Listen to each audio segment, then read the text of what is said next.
강도 만난 자의 이웃입니다. 예, 달리 말하면 강도 만난 자의 이웃이 되라 이겁니다. 여기 한 율법 교사가 예수님께 찾아 나와서 내가 무엇을 하여야 영생을 얻겠습니까? 라고 물어봅니다. 그럴 때 예수님은 그가 율법 교사니까 율법에 무엇이라 기록되었으며 네가 어떻게 읽느냐? 라고 물어봤고, 율법 교사는 율법의 대강령, 하나님을 사랑하되 네 마음을 다하며 목숨을 다하며 힘을 다하며 뜻을 다하여 주 너희 하나님을 사랑하라. 또한 내 이웃을 내 자신과 같이 사랑하라 했나이다 라고 대답을 합니다. 그럴 때 예수님께서 네 대답이 옳도다. 이를 행하라. 그리하면 살리라 라고 이렇게 말씀을 하십니다. 그럴 때 이 율법 교사가 예수님이 자기의 의견을 존중해 주는 것을 알고 자기의 의를 나타내기 위해서 내 이웃이 누구입니까? 라고 물어봅니다. 그럴 때 예수님께서 이 선한 사마리아인의 비유를 들어서 말씀을 하고 있습니다.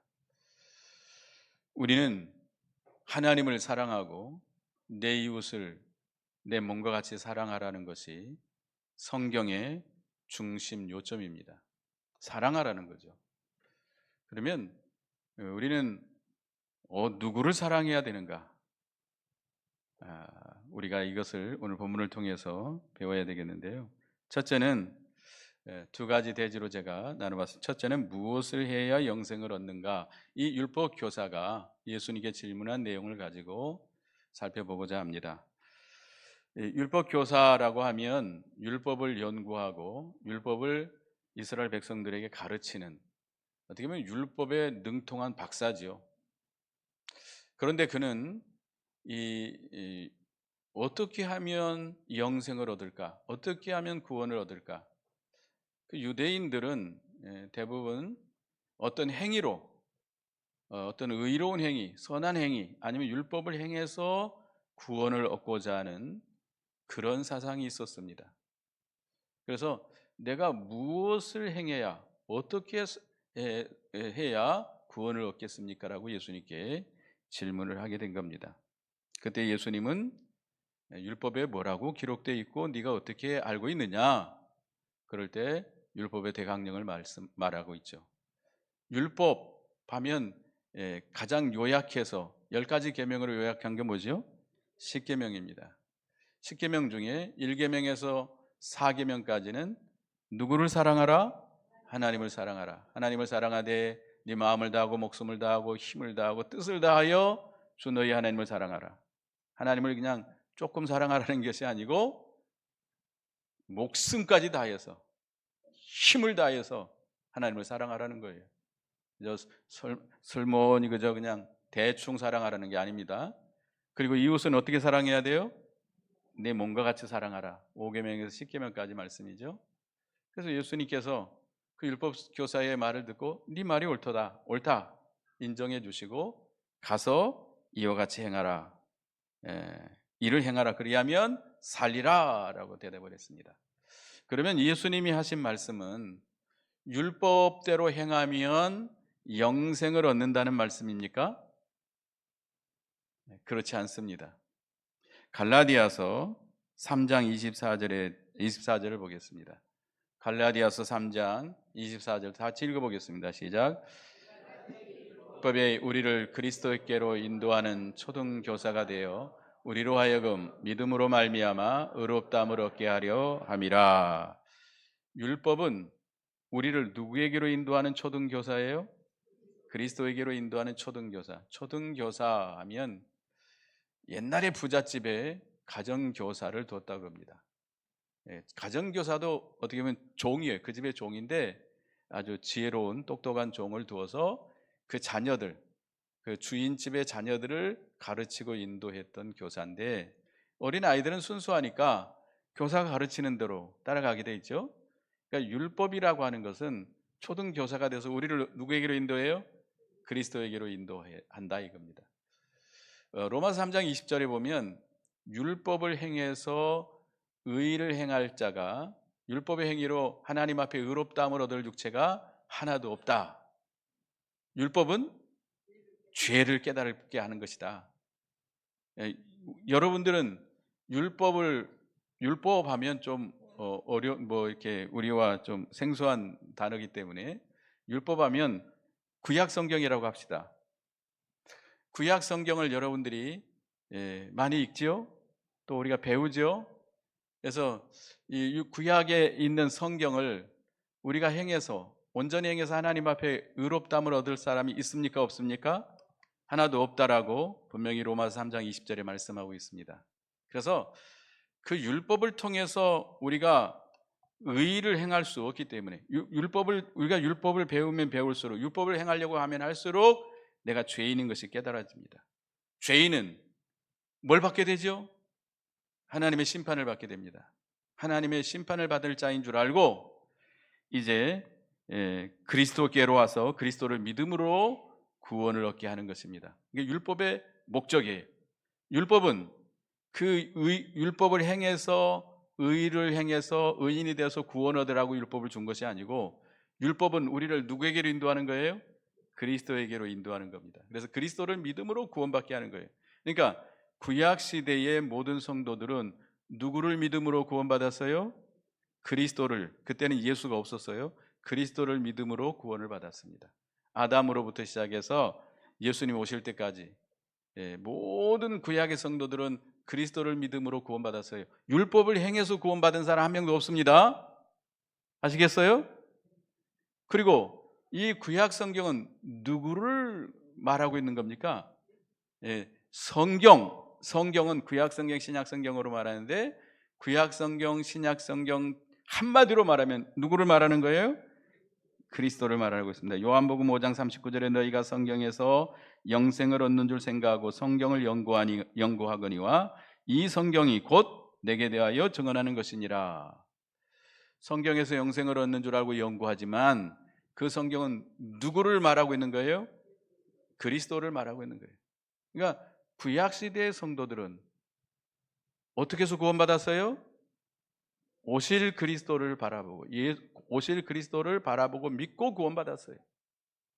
신약 시대, 오늘날 우리 신약 시대 성도들은 누구를 믿음으로 구원받았어요? 오신 그리스도, 이미 오셔서 십자가 지시고 부활하신 그 주님 예수 그리스도를 믿음으로 구원받게 된 것입니다.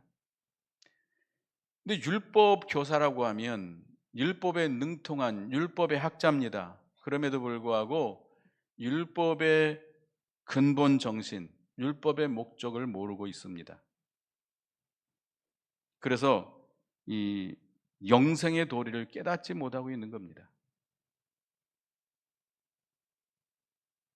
자, 우리가 율법의 대강령이 사랑하라죠. 먼저 누구를 사랑하라? 하나님을 사랑하라. 그 다음에 내 이웃을 사랑하라. 여러분 사랑합니까? 하나님을 사랑하십니까? 이웃을 내 몸처럼 사랑합니까? 근데 하나님을 사랑하고 이웃을 사랑하려면 중생한 자만이 가능합니다. 자, 예수 안 믿는 사람들 중생하지 못했습니다. 그런 하나님을 알아요, 몰라요? 몰라요. 하나님 믿어요, 안 믿어요? 안 믿어요. 그러니까 예수 그리스도를 믿고 중생한 자만이, 영이 중생한 자만이 하나님을 알고 하나님을 믿습니다. 그리고 하나님을 믿기 때문에 그 하나님을 사랑할 수 있습니다. 하나님을 진정으로 사랑한 자만이 누구를 사랑할 수 있어요? 이웃을 사랑할 수 있습니다. 하나님을 사랑하지 않고서 어떻게 이웃을 사랑하겠습니까? 요한일서 5장에 보면 하나님을 사랑하는 것은 이것이니 뭐예요? 하나님을 사랑하는 것은 이것이 뭐예요? 그의 계명을 지키는 것이다 그랬습니다. 그러면 이 계명이 아까 이야기했습니다. 이 계명의 중심 내용이 뭐예요? 한마디로 뭐라는 거예요? 사랑하라는 겁니다. 사랑하라. 하나님을 사랑하고 이웃을 어떻게 사랑하라? 내 몸과 같이 사랑하라. 하나님을 진정으로 사랑하고 하나님의 사랑이 속에 있어야만이 이웃을 내 몸과 같이 사랑할 수 있습니다. 하나님의 사랑을 모르는 사람, 하나님의 사랑이 그 안에 없는 사람은 이웃을 진정으로 사랑할 수 없습니다. 인간적인 사랑은 여기서 말하는 참 사랑이 아닙니다. 여기서 말하는 사랑은 아가페 사랑, 영적인 거룩한 사랑을 말씀하고 있는 것입니다.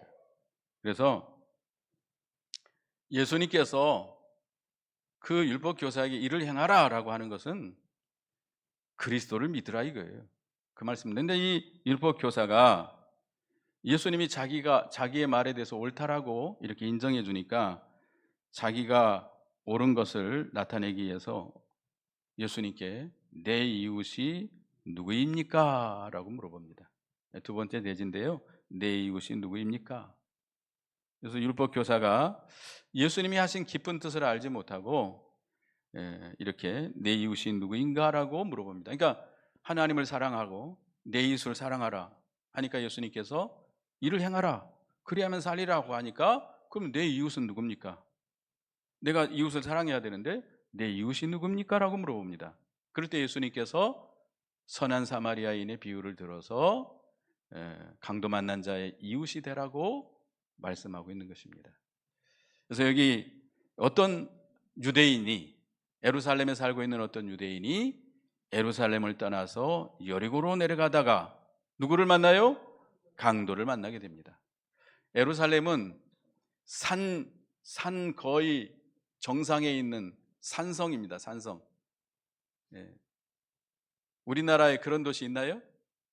태백시가 해발 한 900m, 정확하게 모르겠습니다. 그 정도 된다고 그러는데요. 이 예루살렘이 해발 한 760m 정도 된다고 그럽니다. 평균. 제가 카자흐스탄에 선교 갔는데 거기에 이제 알마따라고 하는 도시가 있어요. 그 알마따는 도시는 그 천산산맥 중턱에 있는 도시인데 그 평균 해발 800m 정도 됩니다. 근데 제가 그때 젊었을 때 약간 저혈압기가 있어가지고 굉장히 힘들었습니다. 매일 이 편두통에 나는 왜 머리가 그렇게 아픈지 몰랐어요. 근데 거기가 고산지대고 그래서 제가 거기서 굉장히 힘들었던 걸 제가 기억나는데요. 그런 높은 곳인데 여리고는 어떤 곳이냐? 여리고성은 사해바다 근처에 있습니다. 사해바다는요, 이 해수면보다 약 300m, 요즘은 더 밑에라고 그러죠. 350m 정도 밑에 있습니다. 요즘은 점점 물이 줄어들어 가지고 더 내려간대요. 그러니까 이 여리고성은 약 한 이 해수면보다 약 한 300m 밑에 있는 도시입니다. 그러니까 예루살렘에서 여리고로 가려면 어떻게 가야 돼요? 올라가야 돼요? 내려가야 돼요? 내려가야 한 1000m 정도를 내려가야 됩니다. 그런데 약 36km 정도 된다고 그러는데요. 그 내려가는 골짜기는 이 옆에 이제 이렇게 큰 바위들이 있고 그래서 골짜기로 되어 있기 때문에 외길이기 때문에 강도들이 숨어가지고 강도짓을 많이 했다고 그럽니다. 그래서 이 유대인도 여리고로 가다가 강도를 만난 거예요. 자, 예루살렘은 뭐가 있죠? 하나님의 성전이 있습니다. 종교 중심지입니다. 그러니까 예루살렘에 우리가 올라가서 하나님 중심으로 하나님을 섬기는 중심으로 살아야 되는데 이 사람은 여리고로 내려갑니다. 여리고는 어떤 것이냐? 휴양 도시입니다. 헤롯 궁전이 있고요, 세무소가 있고, 그러나 여호수아에 보면 저주받은 도시입니다. 그러니까 이 유태인은 하나님 중심 생활에서 떠나서 자기 중심으로 세상을 향해서 내려가다가 뭘 만난 거예요? 강도를 만난 겁니다. 이 강도는 마귀를 상징합니다. 우리가 하나님을 떠나서 하나님 중심, 예배 중심, 신앙 중심에서 떠나서 세상을 향해서 내려가면 누가 기다리고 있어요?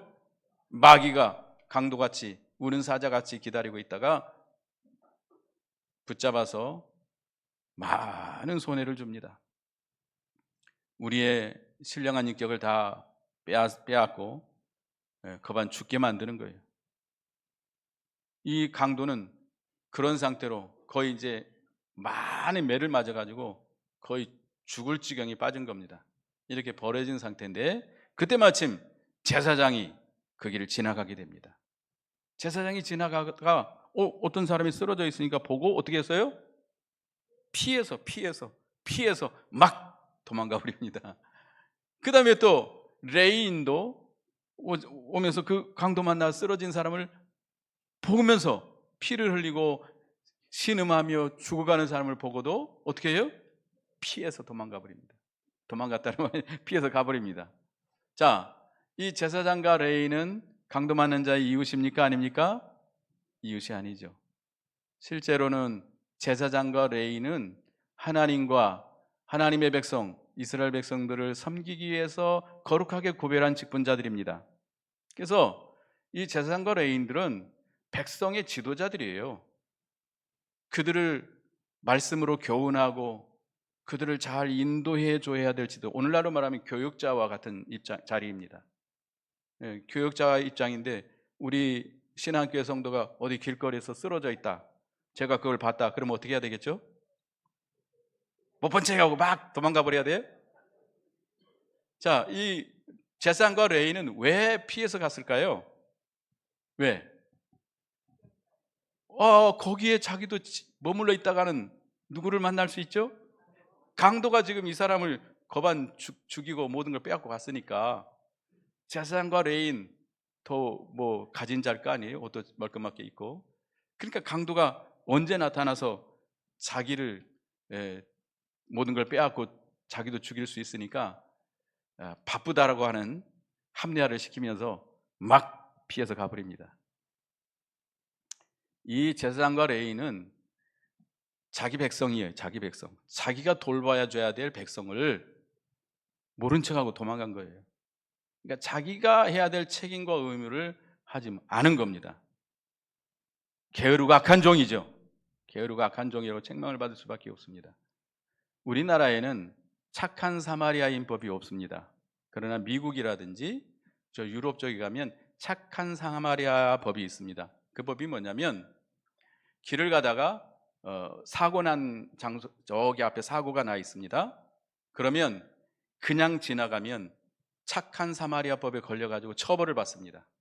반드시 어떻게 해야 돼요? 가서 확인을 해야 됩니다. 이 사람이 살아있는지 죽어있는지, 부상을 당했는지 바로 어떻게 해야 돼요? 신고를 하고 그 사람을 잘 돌봐줘야 됩니다. 만약에 그걸 안 하면 그 지나간 거 다 CCTV에 걸릴 거 아니에요? 나중에 처벌을 받아요. 제가 한 번은 기도원에서 내려오다가 이제 이렇게 내리막길면서 커브길이 있었는데 저 앞부분에서 어떤 차가 중앙 분리대를 탁 받고 그냥 뒤로 탁 튕겨나가지고 여기 난간에 딱 걸쳐 있었어요. 그런데 몇 대가 그냥 지나가더라고요. 그 사고 난 것을 보면 이 본네트에서 김이 나오고 있고 그냥 막 지나가 버리더라고요. 그래서 이제 저는 이제 차를, 그래도 목사니까 차를 세웠죠. 세워 가봤어요. 그때 여자 운전사예요. 여자 운전사가 이 핸들을 붙들고 벌벌벌벌 떨고 있어요. 옆에는 아들이 타 있고. 그래서 내리라고 그러고 괜찮냐고 그러고 아무 뭐 다친 데는 없어요. 그래서 119에 신고하니까 늑달같이 달려온 것이 하나 있더라고요. 뭐겠죠? 레카차가 온 줄 알았는데 딱 달려와 있어요. 그러더니 좀 있으니까 119가 와가지고 이제 제가 다 설명해주고 인계하고 이제 갑니다. 한 5분이나 가고 있는데 전화가 왔어요. 어디 경찰서입니다. 이름이 뭡니까? 예, 뭡니다. 주민등록이 어떻게 됩니까? 왜요? 내가 뭐 잘못했어요? 그러니까 그 사고 신고한 사람이죠? 만약에 어떤 일이 생기면 와서 조서를 받아야 됩니다. 예? 또 끊어버려요. 이러니까 신고를 안 하는구나. 신고했다가는 자기가 거기 휘말려 들 수 있어요. 그러니까 다 지나가 버리더라고요. 몇 대가 지나가 버렸어요. 예, 참 그런 세상입니다. 그런 세상이. 왜 경찰 그분이 좀 부드럽게 말하면 얼마나 좋아요. 예? 아유, 감사합니다. 신고해 주셔서 감사합니다 하고 물어볼 수 있잖아요. 근데 완전히 그냥 무슨 취조하듯이 이름이 뭡니까? 주민등록 어떻게 됩니까? 이런 식으로 물어보니 너무 황당하더라고요. 화가 나가지고 전화할까 말까. 근데 저는 하여튼 이 우리가 그런 죽어가는 사람이 있으면 어떻게 해야 돼요? 돌봐야 될 거 아니에요. 근데 이 제사장과 여인은 그냥 지나는데 마침 사마리아인이 여행을 하다가 지나가다가 그 유대인이 쓰러져 있는 걸 봅니다. 그래서 이 사마리아인은 불쌍히 여기고 그를 찾아서 가까이 나아갑니다. 그리고 포도주와 기름을 그 상처에 발라주고 싸매주고 자기가 타고 온 짐승에 태우고 주막으로 데려가서 돌봐준다고 그랬습니다. 이 유대인들은 사마리아인을 사람 취급을 안 합니다. 사람 취급을 안 해요. 이 사마리아인도 이스라엘 족속이에요. 그런데 그 역사적으로 바벨론과 아수리에서 망한 후에 그 갈대아 사람들을 그쪽에 이주시켜 가지고 혼혈이 되고 종교적으로 혼합이 되어 있습니다. 그래서 이 유대인들은 사마리아 사람들과 상종을 안 합니다. 상종을 안 해요. 같이 밥도 안 먹고 말도 안 섞어요. 사람 취급을 안 하는데. 근데 사마리아인은 그걸 알죠. 자기를 사람 취급도 안 하는 그 유대인이지만 그 유대인이 지금 어떻게 하고 있어요? 죽어가고 있어요. 그럼 놔두면 죽게 돼요. 피를 흘리고 신음하고 죽어가고 있는데 놔두면 죽게 생겼으니까 불쌍히 여겼어요. 아무리 자기를 뭐 원수같이 여기고 짐승 취급처럼 여겨도 그 사람 살려야 될 거 아니에요. 불쌍히 여겨 가까이 나아가서 잘못하면 자기도 어떻게 될 수 있죠? 강도 만날 수 있어요. 강도 만날 수 있어요. 이 짐승을 타고 여행하는 거 보면 그 사람도 부자입니다.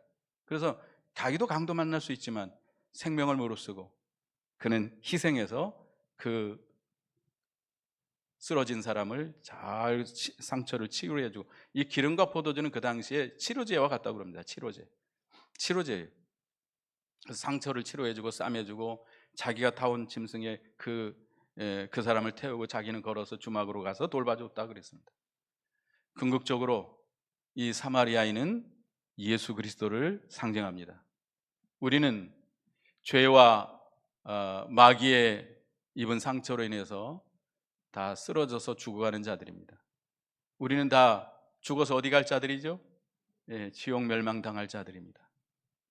우리 주님이 우리를 불쌍히 여기셔서 우리를 구원하시려 하늘 보좌 영광 다 내어놓으시고 우리 죄인의 모습으로 이 땅에 찾아오셨어요. 지극히 낮아지셔서 우리를 불쌍히 여기시고 우리를 대신해서 십자가에 피 흘려 죽으시고 부활하셔서 우리를 대속해 주셨습니다. 이 선한 사마리아는 곧 예수 그리스도를 상징해요. 그리고 이 주막이 나오는데 이 주막으로 데려가서 그날 밤에 밤새도록 돌봐주다가 이 사마리아 사람은 바쁘니까 데나리온 2를 주고 그 주막 주인에게 부탁을 합니다. 내가 돌아올 때까지 이 환자를 잘 돌봐주십시오. 비용이 더 들면 내가 돌아올 때 어떻게 하겠습니다? 갚아주겠습니다. 그리고 떠납니다. 이 주막은 교회를 상징합니다. 교회. 우리 예수님께서 생명을 살리는 일, 이 상처받은 심령을 치료하는 일을 어디에다가 맡기셨어요? 교회에다 맡겼습니다. 오늘날 교회에다 맡긴 거예요. 데나리온 2를 준 것은 주님의 구속의 진리와 성령의 은혜를 가리킵니다. 여러분들 요한복음 3장에 니고데모에게 예수님께서 뭘로 거듭나야 천국에 들어갈 수 있다고 그랬죠? 물과 성령으로. 물과 성령으로. 물은 하나님의 말씀입니다. 성령의 역사로 이 말씀을 가지고 구속의 진리를 가지고 성령께서 그 죽었던 영혼을 거듭나게 한 거예요. 죽어가는 심령을 살리려면 데나리온 2입니다. 뭐와 뭐예요?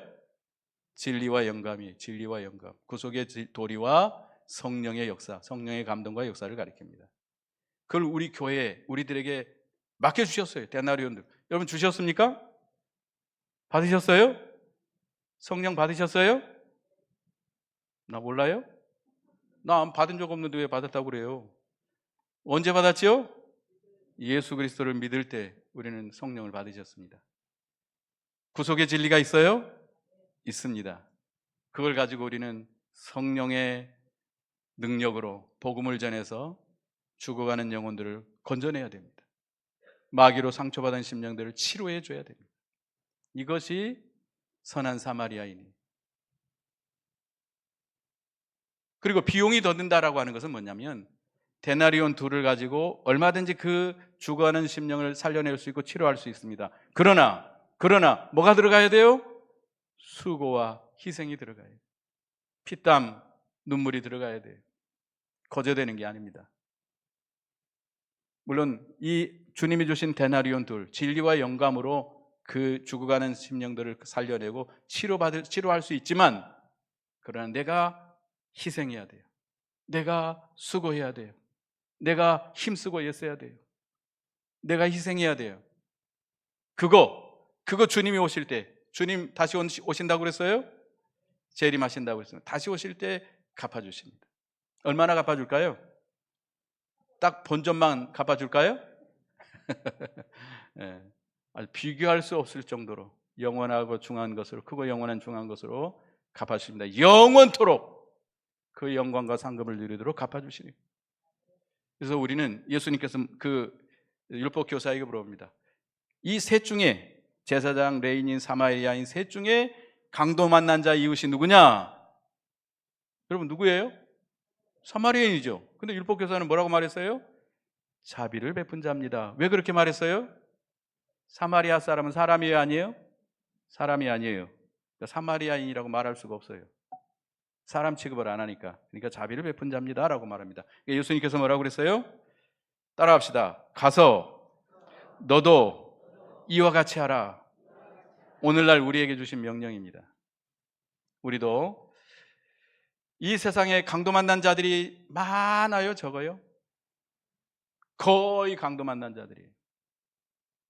예수를 믿어도 이 마귀에게 상처받은 심령들이 너무나 많습니다. 그들의 참된 이웃이 되어서 그들을 진리와 영감으로 인도해서 하나님께로 인도하고 그 심령을 살려내고 상처받은 심령을 치료해 줘야 돼요. 이것이 강도 만난 자의 참된 이웃입니다. 선한 사마리아인 예수 그리스도를 본받아서 우리도 다른 사람을 볼 때 그 사람이 유대인이냐 사마리아인이냐 부자냐 가난하냐 많이 배운 사람이냐 적게 배운 사람이냐 노인이냐 아이냐 이런 거 따지지 말고 뭘 봐야 돼요? 그 사람의 심령, 그의 영혼을 봐야 돼요. 아무리 공부 많이 하고 잘생기고 부자라 할지라도 예수 안 믿으면 그 사람은 어떤 사람이에요? 죽은 사람이에요. 죽은 지옥 갈 사람이에요. 얼마나 불쌍한 사람이에요. 불쌍히 여기시기 바랍니다. 그 외적인 조건을 보지 마시고 그 심령이, 그 영혼이 예수 믿지 않으면 죽은 사람이에요. 지옥 멸망당할 사람이에요. 그러니까 우리가 어떻게 여겨야 돼요? 불쌍히 여겨야 돼요. 불쌍히. 예수님의 마음을 가지고 불쌍히 여기고 가까이 찾아가서 그들을 진리와 영감으로 그들을 인도해주고 치료해주고 싸매주고 어디로 인도해야 돼요?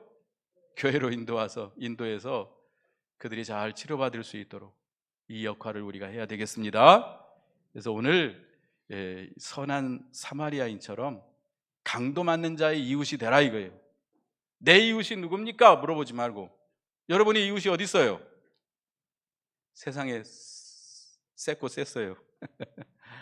강도 만난 자들, 여러분 참된 이웃이 되어서 이 선한 사마리아인처럼 자비를 베푸시기 바라겠습니다. 주님이 주신 데나리온들 진리와 영감을 가지고 그들을 건져내야 돼. 수고가 있어야 돼요. 힘씀이 있어야 돼요. 눈물의 기도가 필요해요. 희생이 필요해요. 하나님, 우리 주님이 오실 때 어떻게 해줘요? 반드시 갚아주십니다. 몇 배, 몇억 배, 몇천 배 세울 수 없이 많은 것으로 갚아줄 걸 믿습니다. 그래서 우리는 강도 만나는 자의 참된 이웃이 되시기를 간절히 축원합니다. 기도하겠습니다. 하나님, 저희들도 이 세상에 마귀에게 상처를 입고 죽어가는 심령들이 참 많은데 겉모습을 보지 말고 그들의 심령을 보고 불쌍히 여기고 찾아가서 진리와 영감으로 그들을 건져내고 그들을 위해서 기도하고 힘쓰고 애쓰고 희생해서 교회로 인도해서 그들의 심령을 치료해주는 저희가 되게 해 주시옵소서. 선한 사마리아인처럼 예수님처럼 강도 만난 자의 참된 이웃이 되는 저희가 되게 해 주시옵소서. 예수님의 이름으로 기도드리옵나이다. 아멘.